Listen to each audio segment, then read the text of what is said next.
this video is just going to be a region. So, as I was just meditating in prayer of how beautiful God's creation is, it took me back to the creation story in Genesis. So, I'm going to be reading that, and also I'm going to read the beginning of the Gospel of John as well. So, in the beginning, God created the heavens and the earth. Now the earth was formless and empty. Darkness was over the surface of the deep, and the Spirit of God was hovering over the waters. And God said, "Let there be light," and there was light. God saw that the light was good, and he separated the light from the darkness. God called the light day, and the darkness he called night. And there was evening, and there was a morning, the first day. And God said, "Let there be a vault between the waters to separate the water from water." So God made the vault and separated the water under the vault from the water above it. And it was so. God called the vault sky, and there was evening, and there was morning, the second day. And God said, "Let the water under the sky be gathered to one place, and let dry ground appear," and it was so. God called the dry ground land, and the gathered waters he called seas. And God saw that it was good. Then God said, "Let the land produce vegetation, seed-bearing plants and trees on the land that bear fruit with seed in it, according to their various kinds," and it was so. The land produced vegetation, plants bearing seed according to their kinds, and trees bearing fruit with seed in it, according to their kinds. And God saw that it was good. And there was evening, and there was morning, the third day. And God said, "Let there be light in the vault of the sky to separate the day from the night, and let them serve as signs to mark sacred times and days and years. And there may be lights in the vault of the sky to give light on earth," and it was so. God made two great lights, the greater light to govern the day, and the lesser light to govern the night. He also made the stars. God set them in the vault of the sky to give light on the earth, to govern the day and the night, and to separate light from darkness. And God saw that it was good. And there was evening, and there was morning, the fourth day.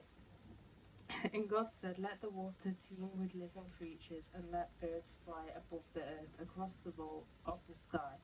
So God created the great creatures of the sea, and every living thing which the water teems, and that moves about in it, according to the kinds, and every winged bird according to its kind. And God saw that it was good. God blessed them and said, "Be fruitful and increase in number, and fill the water in the seas, and let the birds increase on the earth." And there was evening, and there was morning, on the fifth day. God said, "Let the land produce living creatures according to their kinds, the livestock, the creatures that move along the ground, and the wild animals, each according to its kind."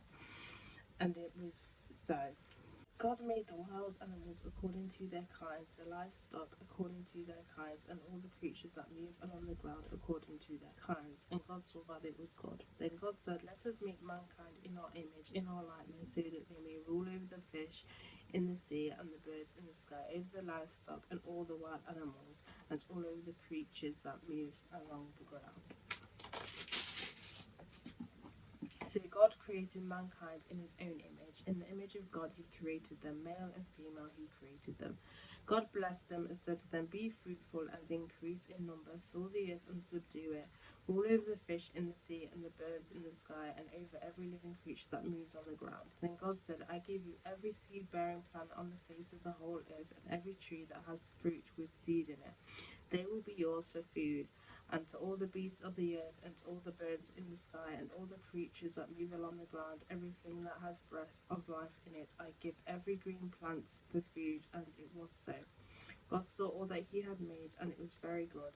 And there was evening, and there was morning, the sixth day. Thus the heavens and earth were completed in all their vast array. By the seventh day God had finished the work he had been doing. So on the seventh day he rested from all his work. Then God blessed the seventh day and made it holy, because on it he rested from all the work of creating that he had done.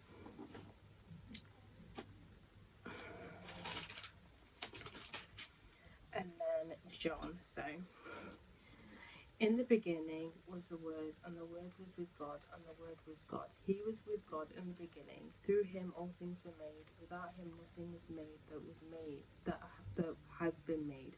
In him was life, and that life was the light of all mankind. The light shines in the darkness, and the darkness has not overcome it. There was a man sent from God whose name was John. He came as a witness to testify concerning that light, so that through him all might believe. He himself was not the light, he came only as a witness to the light. The true light that gave light to everyone was coming into the world. He was in the world, and through the world was made through him. The world did not recognize him. He came to that which was his own, but his own did not receive him. Yet to all who did receive him, to those who believed in his name, he gave the right to become children of God. Children born not of natural descent, nor of human decision or a husband's will, but born of God. The word became flesh and made his dwelling among us. We have seen his glory, the glory of one and only Son, who came from the Father, full of grace and truth. John testified concerning him. He cried out, saying, "This is the one I spoke about when I said, 'He who comes after me has surpassed me, because he was before me.'" Out of his fullness we have all received grace in place of grace already given. For the law was given through Moses, grace and truth came through Jesus Christ. No one has ever seen God, but the one and only Son, who is himself God, and is in the closest relationship with the Father, has made him known.